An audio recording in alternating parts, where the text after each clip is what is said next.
Hey guys, कैसे हो आप सब? I hope you all are doing good. And last कुछ दिनों से मुझे रिक्वेस्ट आ रही है कि how much did it actually cost you to come here in Canada. So in this video I am going to talk about all those expenses that I incurred while coming here. मैंने इस video को जितना हो सके उतना short and to the point रखने का try रखा है। तो सबसे पहले तो वीडियो लाइक कर दो और चलो आज की वीडियो शुरू करते हैं।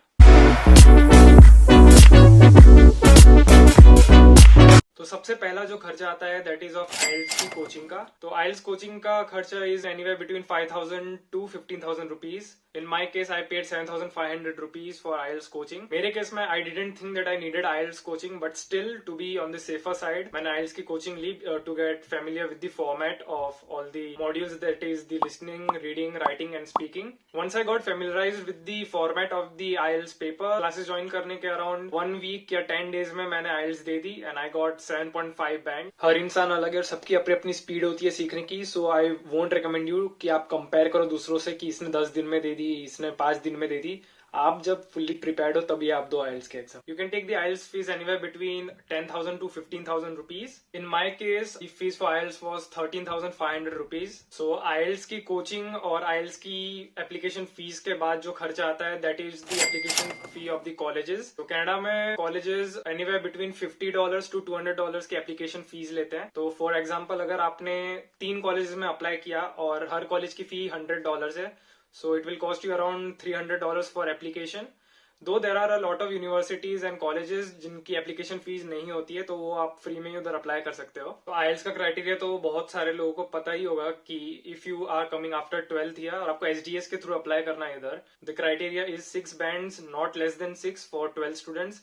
और जो बैचलर्स के बाद इधर आ रहे हैं उनके लिए है 6.5 bands not less than 6। So this is the minimum criteria if you have to apply via SDS scheme. The main benefit of applying through SDS scheme is कि आपका वीजा जल्दी प्रोसेस होता है। दो आई डोंट नो कि मेरा 3 महीना क्यों लगा visa, even though I applied through SDS scheme. जो लोग एसडीएस स्कीम के थ्रू अप्लाई करते हैं उनको पूरी 1 साल की फीस भरनी होती है, और जो लोग नॉन एसडीएस के थ्रू अप्लाई करते हैं दे हैव टू पे the fees of only 1 semester. तो जो नेक्स्ट मेन खर्चा आता है वो है कॉलेज फीस का।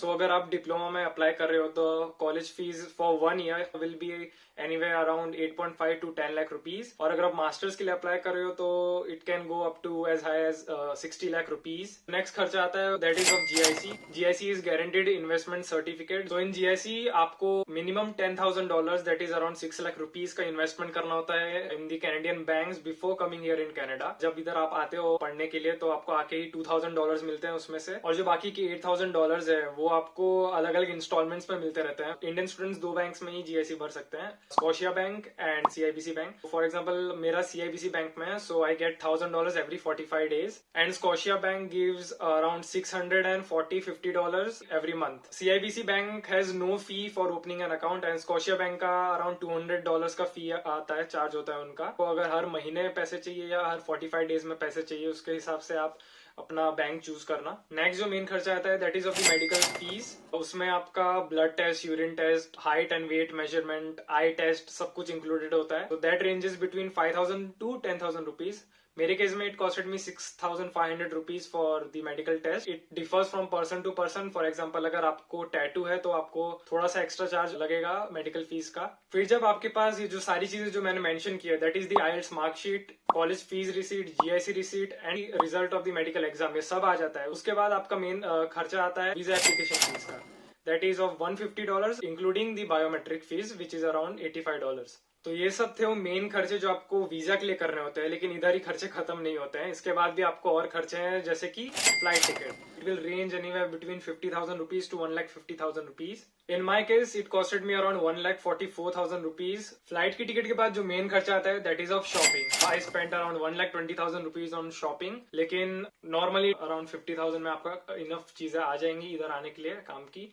You don't need to spend more. जो लास्ट खर्चा आपका आता है that is the forex card, या तो जो कैश जो आप ला रहे हो अपने साथ इंडिया से कनाडा। तो मेरे केस में आई ब्रॉट अराउंड $2,500 क्योंकि मुझे लैपटॉप भी लेना था, तो उसका मोस्ट पोर्शन मेरे लैपटॉप के लिए ही था। Ideally you should bring around $800 to $1,800 to $1,000 is enough. अभी कोविड का टाइम चल रहा है तो I would suggest you around $1,000 to $1,200 आप लेकर आओ, so that will be perfectly fine. आपको और ज्यादा टेंशन लेने की जरूरत नहीं है उसके लिए. जो लास्ट कंपलसरी एक्सपेंस होगा that will be of RT-PCR test. I had a direct flight of Air India from Delhi to Vancouver, so जो लोग की भी डायरेक्ट फ्लाइट है उन लोगों को इंदिरा गांधी इंटरनेशनल एयरपोर्ट के टर्मिनल 3 के बाहर एक मेट्रो स्टेशन है, उधर जीन स्ट्रिंग्स डायग्नोस्टिक सेंटर है, उधर से ही आपको अपना कोविड टेस्ट कराना है. So the test there cost between 500 to 2,500 rupees. मेरे केस में I book the test of 500 rupees only, क्योंकि मेरा 17 आवर्स का लेओवर था दिल्ली में, सो मुझे कोई भी जल्दी नहीं थी टेस्ट की रिपोर्ट्स के लिए. उसके बाद भी I got the RT-PCR report results in 3 hours. The cost of RT-PCR test will differ for people who are travelling via a third country. तो मैंने सारे मेन खर्चे आपको बता दिए हैं जो इधर आने के लिए आपको करने पड़ेंगे.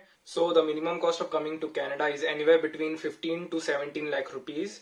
इससे कम में आपका नहीं होगा. In my case it costed me around 25 lakh rupees to come here in Canada. It will depend from person to person की खर्चा कितना कम या ज्यादा होगा. जैसे आपके रिक्वायर्ड मार्क्स नहीं है आइल्स में तो आपको दूसरी बार आइल्स देने के लिए वापस उसकी फीस भरनी पड़ेगी. सिमिलरली भगवान न करे ऐसा किसी के साथ हो, पर किसी का अगर वीजा रिजेक्ट हो गया तो उसको दूसरी बार वीजा अप्लाई करने के लिए एप्लीकेशन फीस देनी पड़ेगी. तो मैंने जस्ट आपको आइडल केस सिनेरियो के हिसाब से एक एस्टिमेट दिया है प्राइस का. अगर ये सब फैक्टर्स जैसे आइल्स दूसरी बार देना या वीजा रिजेक्ट हो जाना तो आपका खर्चा ज्यादा होगा ऑब्वियसली. तो माँ और पा अगर आपको अब कोई भी पूछे कि कितना पैसा लगा आपके बेटे को कनाडा भेजने के लिए तो आप उनको ये वीडियो भेजो direct. Also I would like to apologize to all of you because मुझे 12-15 दिन लग रहे हैं हर वीडियो डालने के लिए. The reason for that is I am near my term end जो भी सारे मैक्सिमम वेटेज वाले असाइनमेंट्स है वो सारे अभी सबमिशन है मेरे. Also I have to prepare for my exam, so of course exams को I will give more priority than YouTube. That's why I am not posting that frequently. Still I am trying to do whatever is possible from my side. I hope you guys will understand. I hope कि आप लोगों ने कुछ नया सीखा उस video से because that is the reason why I am making this informative videos. अगर आपको और कुछ भी डाउट है तो you can DM me on Instagram. I reply to all the messages there. So until next time, bye bye.